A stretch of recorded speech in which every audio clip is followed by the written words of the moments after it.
Ladies and gentlemen, welcome to Chronicles of Hollywood History, past, present, and future. Welcome. And here now, Corey Gomez. Hello, everyone, and welcome to Chronicles of Hollywood History, past, present, and future. We are getting ready for Halloween. We're getting closer to Halloween, so it's only fitting that I have one of my guests be one of the stars of Halloween 4 and half of Halloween 5. I am talking to the lovely woman who has not aged in a day, and I've told her that, Miss Ellie Cornell. Thank you. Hi, Corey. Hi. I couldn't get over that when we recorded that show about a week or so ago. I was like, my God, I'm the only person that's gotten older out of this group. You're very nice to say it, but I have to correct you. I'm not in half of Halloween 5. I'm actually 12 minutes Well, in that's Halloween 5. for a horror movie. That's pretty close to half. I mean, I guess so. Not as good as 4, though. How about that? Living through the whole thing? no. And when it comes to, I guess before I ask you about Halloween 4, how'd you get started in acting? It's something I did my whole life. I studied it in school, and I always pictured myself being a stage actor because that's what I went to college for. So I was very methodical. I saved up money, moved to New York, and got an agent. I sent out 10 letters, got 3 responses. Wilhelmina Theatrical signed me, got my first national, which was a Texaco commercial, and then I became friends with Bill Murray, of all people, through friends of friends, and he introduced me to Shakespeare and Company. And while I was studying Shakespeare, my agent sent me to Los Angeles for a pilot season, and that's when I booked Halloween 4. And that's, considered by many, one of the top 1 or 2 of that entire series.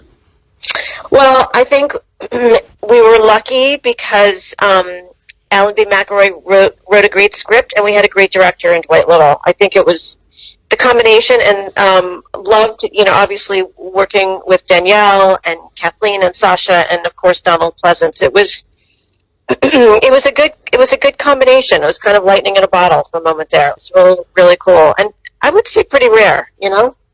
I loved how it was filmed, where it was. I love Halloween 3. I know he's not in it. I think that's like the best horror movie ever. I don't think they should have called it Halloween. They should just call it Season of the Witch. But, part 4, here you got Michael Myers coming back after all these years. And I loved how it was filmed, where you have not only the dynamic of you and Danielle, but you have, of course, the horror element because it's Michael Myers.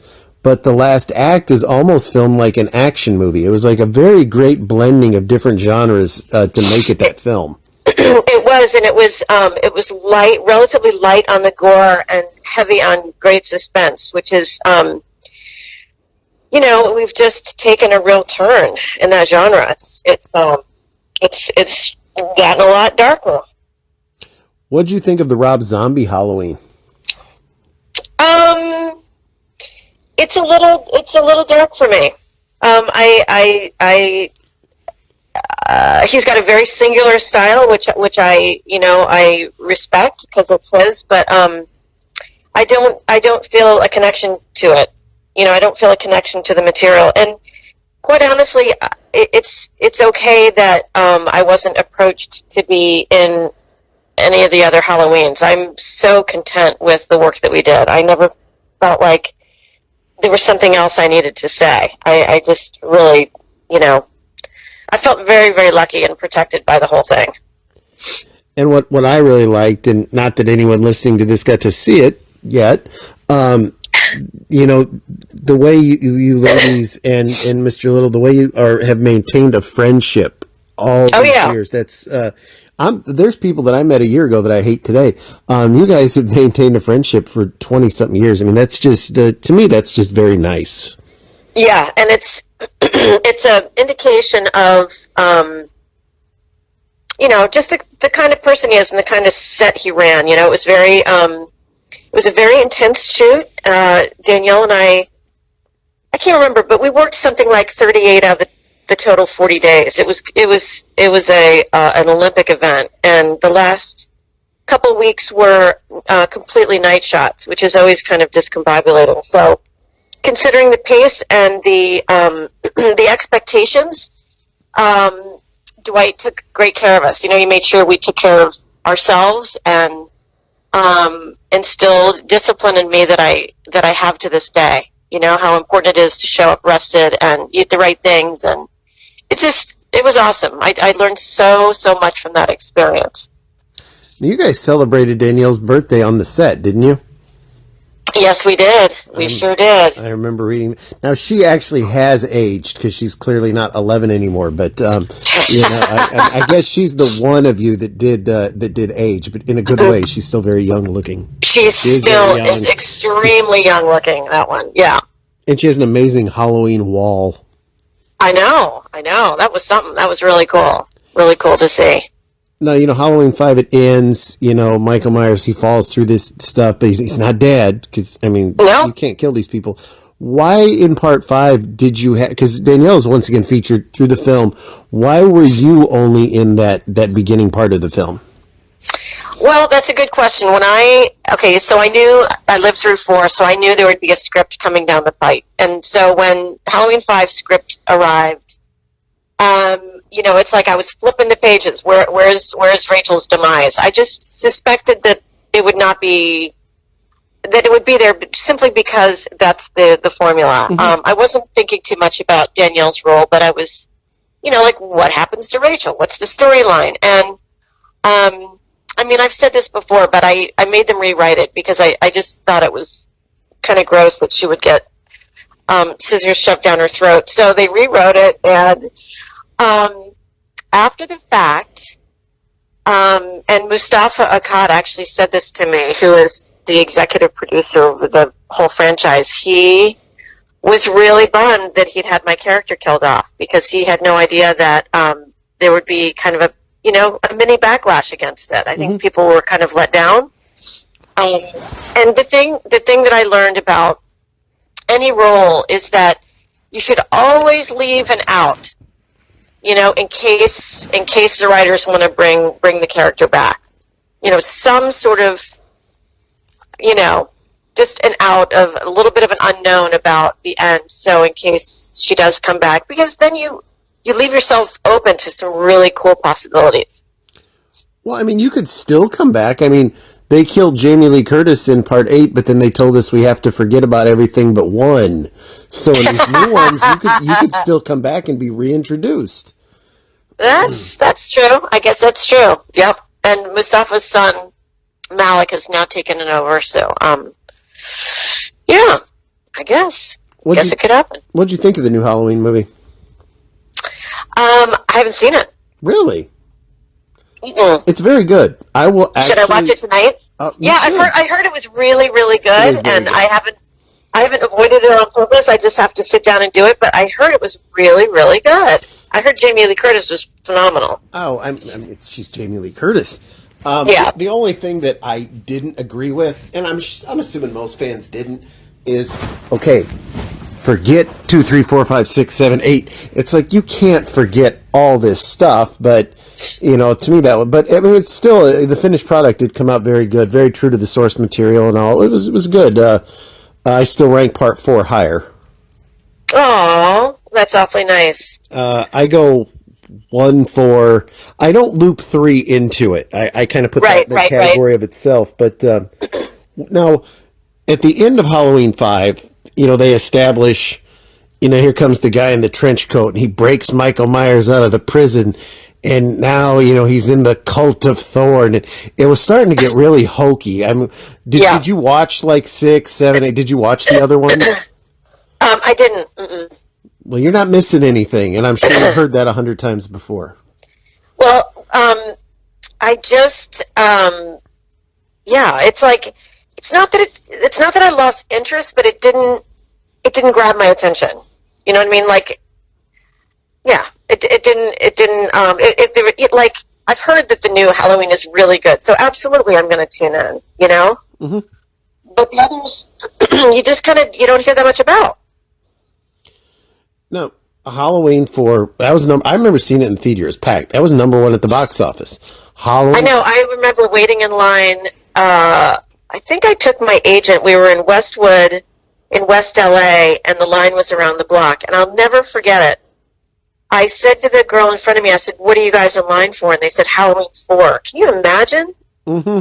I mean, I just was out of my mind. That is it's like hearing your song on the radio. You know what I mean? I was undone. And the thing that was so cool is that I think, if I'm not mistaken, that was the first time that I saw the CGI, the guy getting his head ripped off in the pickup truck, all that stuff. We were, Danielle and I were performing to nothing. There was nothing there that we were screaming at. And so they added it later. And it's just really cool to see it all pulled together and how fluid it was. Why? And I love the opening. Sorry, I love the opening credits too. I thought that was great. Weren't those cool? With the leaves falling and everything. Yeah, that was cool. Now you had, because you had done a little bit before Halloween. You did. I probably should have gone in a little more chronological order. Around that same time, you did an ABC after school special where your mom was an alcoholic. Okay, here's what's amazing. So when Halloween came out, I ran a big ad in Variety and The Hollywood Reporter thanking Dwight and Mustafa and my agents, and with my headshot. And they were casting the ABC after school special, and they saw my picture and said, that's our girl, bring her in for an audition. So I got cast in that, and Sasha Jensen was my co-star. I mean, come on, it was so cool. You had one of the more darker ones, though, where yours was kind of a depressing after-school special. It was, but it was such a blast working with Lyman Ward and Cindy Pickett. Lyman Ward was a rock star. We had such a good time. And, again, it's it doesn't, it was such a big part for me so early on in my career. You know what I mean? To show up every day and be prepared and be ready, and I don't know, it was a great experience. I really loved doing that project. I got a little 30-something, and that was fun because I was working with Grant Hesloff, who was an actor up there with me, and he ended up being George Clooney's producing partner. What a trajectory, Yeah. Anyway, I have been so lucky because it's, I don't know, I just have been really lucky. Not just lucky getting cast and things, but there was a span there, I guess after Halloween 4, where I was reading for huge things over and over and over again, and just to get that close was such a great experience. I read for Leonard Nimoy. Mm-hmm. He was casting the female lead in a Gene Wilder comedy, and it was me and Kelly Preston and Mary Stuart Masterson, and she ended up getting cast. Like Jeff Daniels for the Cocktail with Tom Cruise. I was just this little ingenue that slipped right in there. It was so much fun. I have to ask. Don't think I sound like a weird. Don't think I sound weird here. You were one of the most beautiful women in films at this time. Oh my gosh! You Thank were a great actress. You're in very 80s. You're in these #1 horror. Hey, I wish crimped hair would come back. You're in these amazingly popular horror films, and then no one saw you again for quite a while. What made you? What made you leave the acting world for a while? Well, I started a family. That was a big part of it. And then my husband had a production company, and they would ask me to be in their films, so I did a bunch of those. And I think that combined with, I still read for some big things, but you really have to. My experience, and I would tell this to any actor, is that in my experience, you have to be putting in 110%. And I was barely putting in 30 or 40 because of my kids. They just took precedence. And it wasn't even a conscious decision. It's just what my instincts told me to do. So when they got a little bit older, I did the first House of the Dead up in Vancouver, and like I would be a mom from they would fly me up to Vancouver from Monday to Thursday. They were all night shoots. The sun would come up. I'd get on a plane and fly home for the weekend. It was insane. And I was like missing the science fair, and I don't know. It wasn't a hard decision to make for me. I don't know. And I feel like it was a scratch that got itched with Halloween. Like I wasn't waiting for that big breakout. It's like the things I was reading for, a lot of them would have really changed my life, changed the trajectory of my life, and I just always look back on it like it was for a reason, and I'm completely at peace with all of it.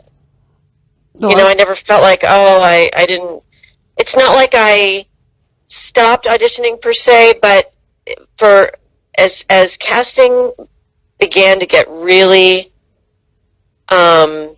different with online stuff, online casting, people had fewer and fewer time to do like meet and greets, and casting directors have so much pressure on themselves to cast well and cast people who are going to show up, know their lines, be on time, hit their marks, all those things. And I think rarely do actors get in front of a casting director the very first go around and they cast them with something big. It's a risk. So they'll start you in a guest star, or they'll start you in an under five, which is 5 lines or less, and you kind of work your way up the hierarchy. So what I would say to actors, young actors these days, is even if your only line in a TV show is call 911, you flipping take it.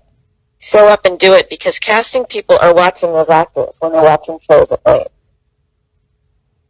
And oftentimes you think, it's like when I started, my MO was I'm the lead actress. I'm not the co-star. I'm not the best friend. I'm the lead. And I don't know what gave me that idea, but that's what I went with. And I remember being on the set of 30-something, and an extra pulled me aside and said, "How did you get this role? How did you get a speaking role on 30-something?" And they ended up cutting my my lines because it was during the writer's strike, which is fine. But I said, don't be an extra, because as an extra on the set, they're not going to grab an extra and go, "You know what, dude, we need you to read a couple lines." That's not how it works. So I would just, for all the actors out there, regardless of the genre, or if it's stage or film, TV, do the work, do the small roles. But if you're going to go out as being an extra, that's all you're going to get while you're doing that part. It's like a different category. Does that make sense? Yeah. Yeah. And I agree with you 100% on the kid. I mean, for the longest time, my son now can play. He's not old, but he's old. My son's 11, and he plays video games online with his friends. So I don't see him in the evening now anyway. But for the longest time, I would never do an interview, and it cost me a lot of interviews. I would never do them until after a certain time, because I had to make sure I put him to bed. I'm not like a single parent or anything, but it was like, no, the evening is with my kid. I'm going to put my kid to bed. I can interview you at 10 o'clock at night. And I wouldn't get them because of that. Right. But to be honest with you, I gave two shits, because I was with my kid. I know. And the things that I was going up for were so big, and it's like, unless you can really be, it's a very solitary, at least the way I work and prepare for auditions, it's a very solitary, focused, quiet place. And if I'm being a mom, putting the kids to bed, and then study from, whatever, 10 to midnight or 10 to 11, then you wake up, it's hard to do it all and do it well. And I paid attention to moms, famous moms that had kids, and it was, I know they're out there, and I had my best friend is a director, and I saw how she did it with beauty and grace, but I was afraid of missing something. And I just feel like for a lot of moms, a lot of busy actress moms, it's hard to go back. It's hard to go back and go, okay, I know I wasn't there all those years, but ta-da, here I am. It wasn't a choice that was right for me. Yeah, no, I fully understand. They only do something for the first time once. You know, you don't want to miss it. Yeah, yeah. But by the same token, I think I never was like, oh, I'm not an actor anymore. I've never said I'm not an actor because I continue to study. I've got an amazing mentor, Harry Master George, who's, oh my God, he's got to be close to 90 at this point. And I got to be in a Hollywood theater all day, every Wednesday. And that kept me sharp. It got me, kept me involved, and it kept my skills honed. So, yeah. So my dream is to do a play in New York. That's next on my list. I'm an equity actor now, and I would love to do something on stage in New York and get paid for it. I think that would be tremendous. How old were your kids when you showed them Halloween 4? That's a great question. I think they were, I'd have to ask them. I probably like 10 and 12, maybe. Oh, they were a little bit older. Okay. Yeah, and I may have shown them like a clip just to see what they'd say, and one of them said, "That's my other mommy." I mean, they just like couldn't make sense of it. But then, then they started going to the set with their dad and watching what he was doing, and so it kind of took the in a good way, it kind of took the mystery out of it, just to kind of see how kind of intense the whole process is, and how really unglamorous the whole thing is. It's a lot of waiting. And then you're on for 20, and then you're back in your trailer for 3 hours while they reset. It's so misunderstood, I think, in general. But that's what also makes it really, really cool. And I love the way there's not one person on a set that's less important than the other. At least in my mind, We couldn't do what we do without that whole team that wait patiently, Mm-hmm. So that's why it's so important to do your work and show up and be ready. Hit your mark, know your lines, focus. My son was like 6 when he started watching horror movies. So wow. I started. Well, if you recall, I don't know if you remember, but I had behind me I had all these statues, like by all my movies. Yeah. I have a Michael. I have I got about 10 Jasons. So he was just fascinated with them when he was young. So I was like, it was Friday the 13th 6 was the first one. That was more cheeky. And I was nervous at first. It's like, if you're nervous at all, son, you should say the word, all that. Oh my God, he loved it. And then it went to Halloween. And then it went to all the Friday the 13th and all the Halloween. And, he's been a fan ever since. Now, I wasn't like, when he was 7, I was like, let's put on Saw. I wasn't like that. No, I know. And Corey, in all fairness, it's not like you left him in front of it and went out. Like, you probably sat there with him and kind of guided him through it. Like, are you cool? Okay, this is... And it's also fun to point out, it's so fun to explain to people how certain shots were done. And, like the pickup truck with Danielle and I, that was like prop guys with the giant 2x4s under the truck that they were jumping on to make it look like we were rattling around. I mean, it's movie magic. It's great, great fun to kind of see the other side of it. No, I'll let you know a secret. He does not like the original Halloween. He thinks it's boring.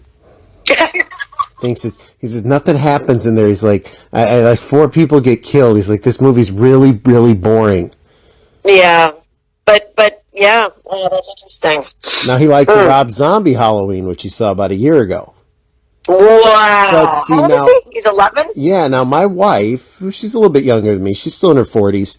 If you were to ask her which one she liked better, she'll also say the Rob Zombie one. She'll be like, yeah, that other one is it's just dull. At least Rob Zombie, they're doing something. And it was interesting. It's like, well, yeah, I get that. But the beauty of the Halloween movies is that none of them, they're not blood-soaked films. They're more a suspense, all of them. They're suspense movies more than horror movies, in my opinion. Well, and I love the fact that Donald Pleasance and all of his greatness is the the thread through most of them. That was so amazing working with him. I have a mask of him somewhere. Oh, that's cool. Yeah, I have a bunch of Michael Myers masks, but I have a Loomis mask too. It's on a mannequin head somewhere in this menagerie of nerddom I have in my home. The other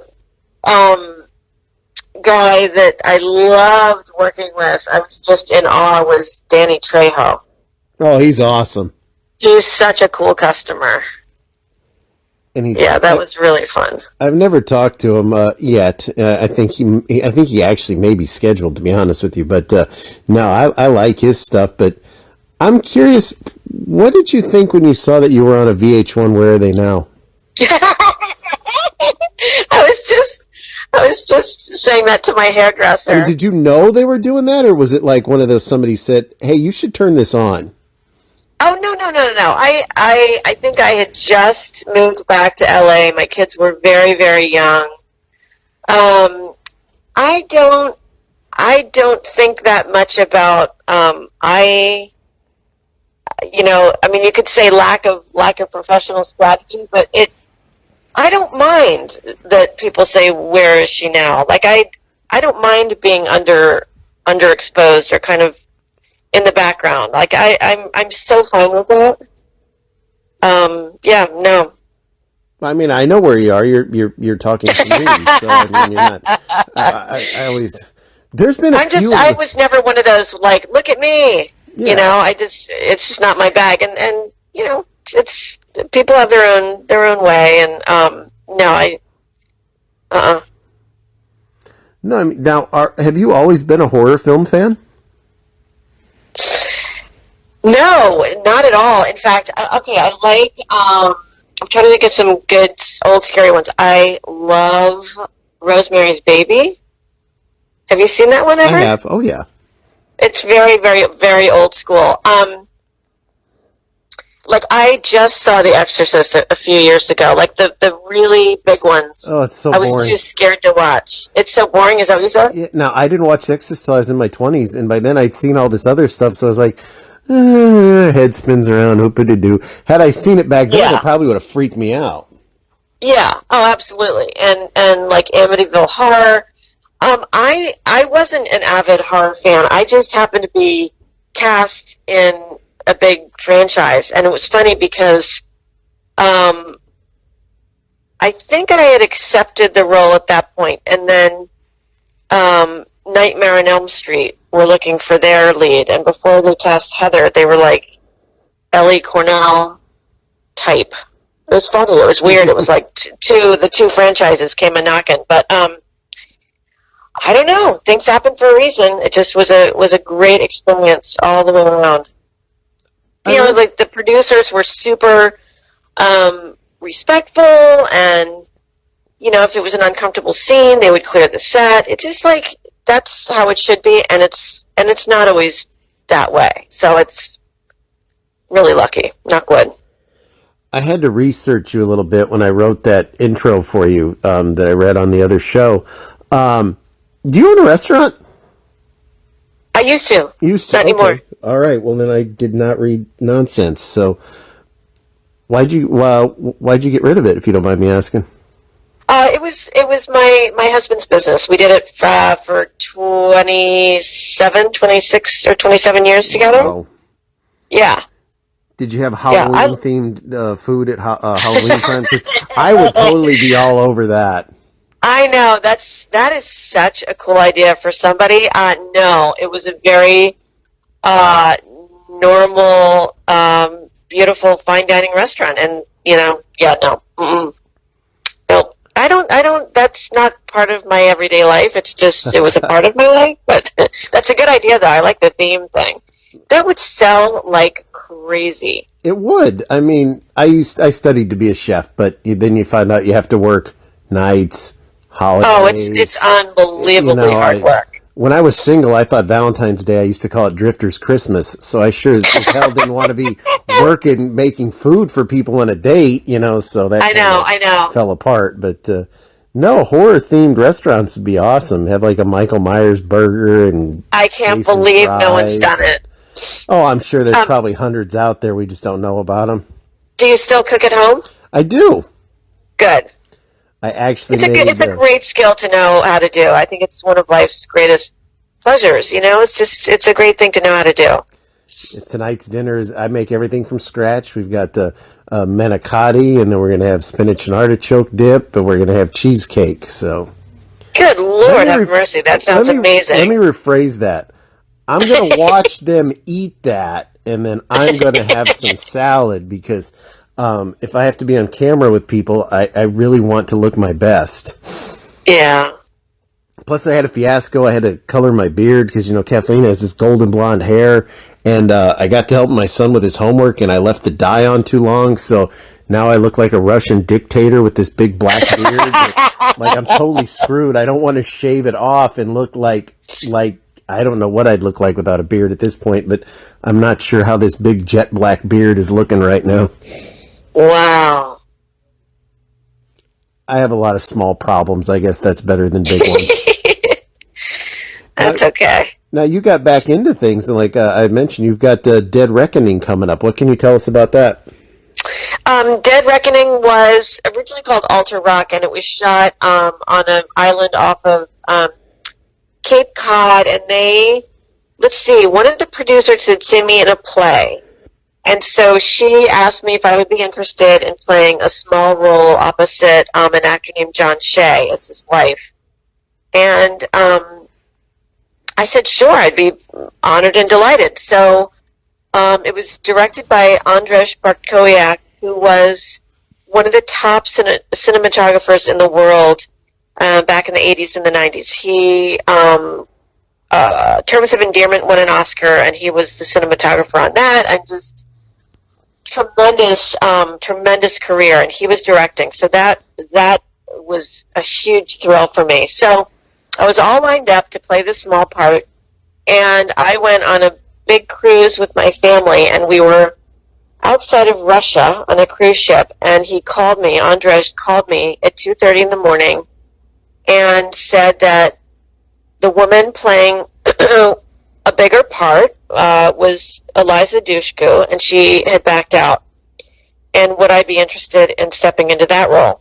So I was like, heck yeah. I mean, come on, are you kidding me? This is so exciting. So he's like, great, get to the closest port and fly home. And I was like, ew. And, that's not an easy thing to do when you're with, family and you're halfway around the world. So they finagled the schedule. They waited a week, and I jumped in, and we had a blast, an absolute blast. And I'm thrilled that it's coming out. I think it's streamable after November 13th.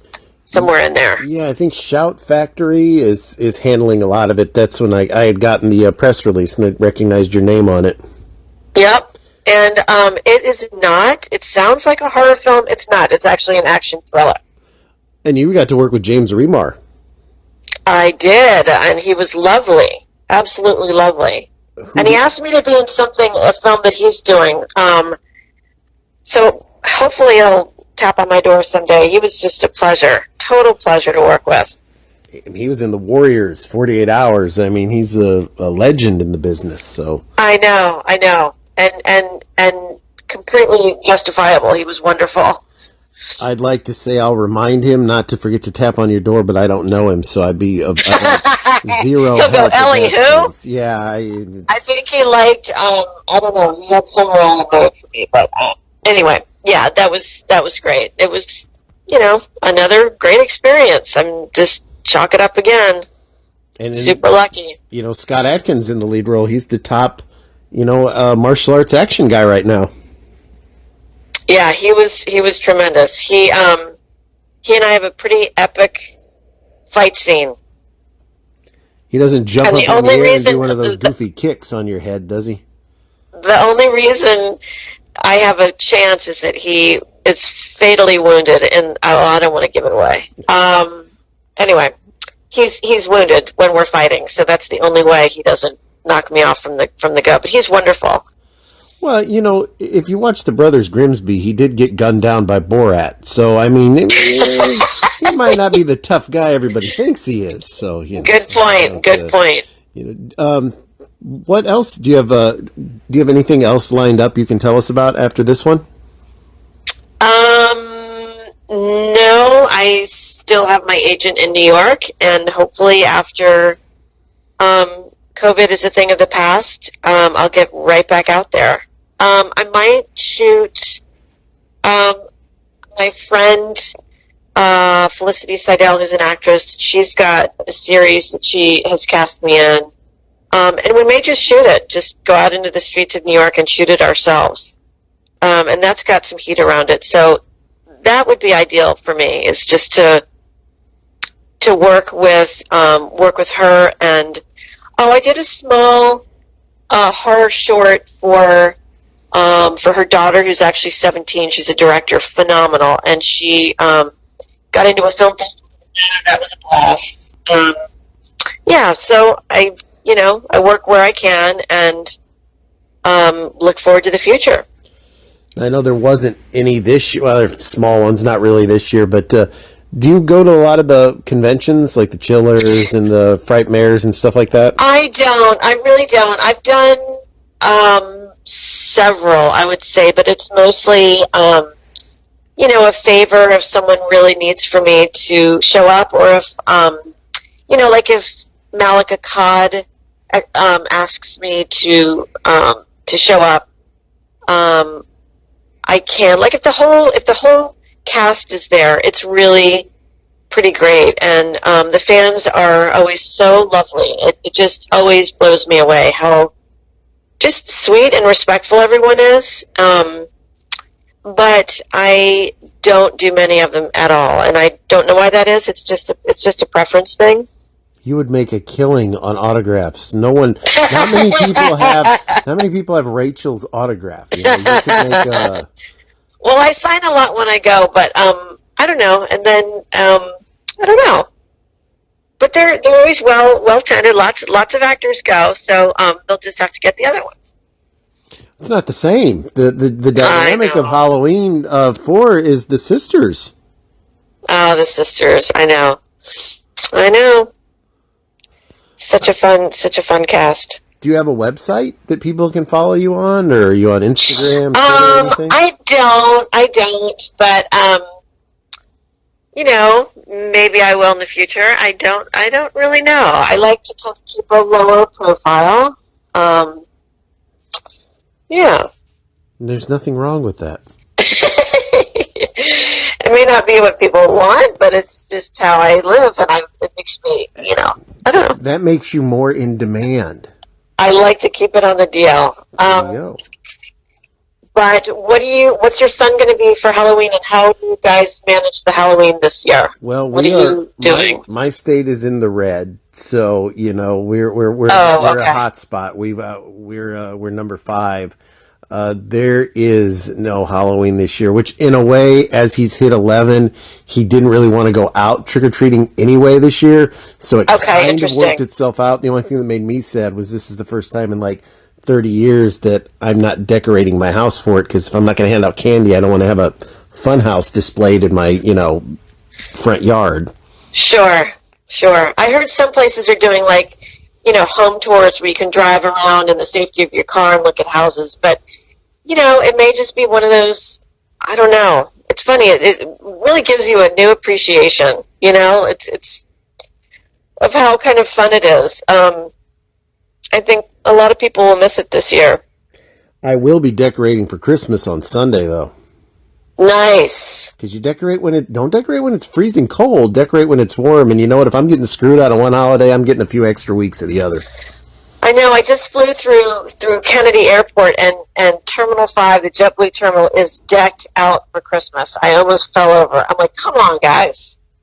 It's a little early, but I know what they're thinking, and that is that people need something to feel good about. Yes.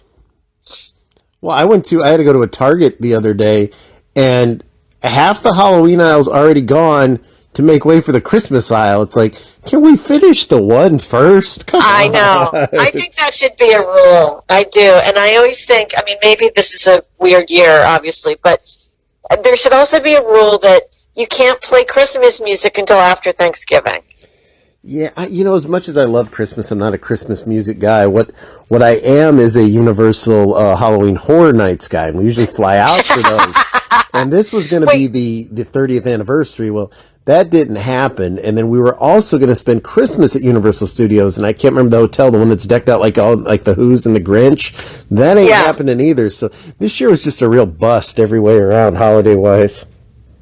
I know, that would be so fun to show up at one of those Universal Halloween nights. Oh, they're so much fun to go to. Yeah, that would be so much fun. The only beauty of the pandemic is I haven't had to see my mother-in-law in 9 months, and I probably won't see her for 8 more. So, I mean, you have to always look on the bright side of things. Oh, my goodness, you're going to be in hot water. Plus, all the people that are acting, unfortunately, being they can't act, they have time to talk to me now. I know, and the ones that are working, it's unbelievable. The just how hard it is to work right now. It's very difficult with all the requirements, and I mean, and rightly so. But it's not an easy time. So we'll get through it. We'll get through it. I spoke to Amy Hill, one of the actresses on Magnum.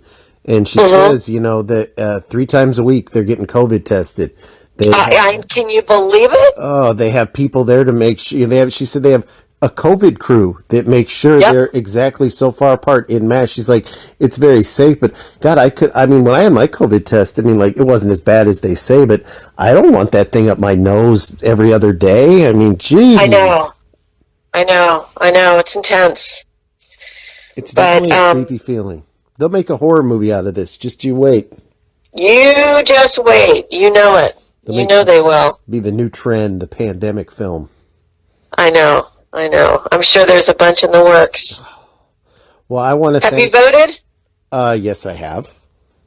And didn't it feel good to vote? This year was a little weird because I went against my party, but it did feel good at the end, yes.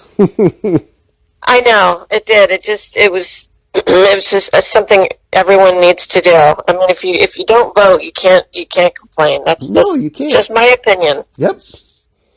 Now we'll see what the fireworks are when the results come out. I know. It's an interesting time, and no one's immune to how strange this whole thing has been. I mean, I think it's something that we can, all kind of cumulatively agree that it's. I mean, for me, it started when we lost Kobe. Mm-hmm.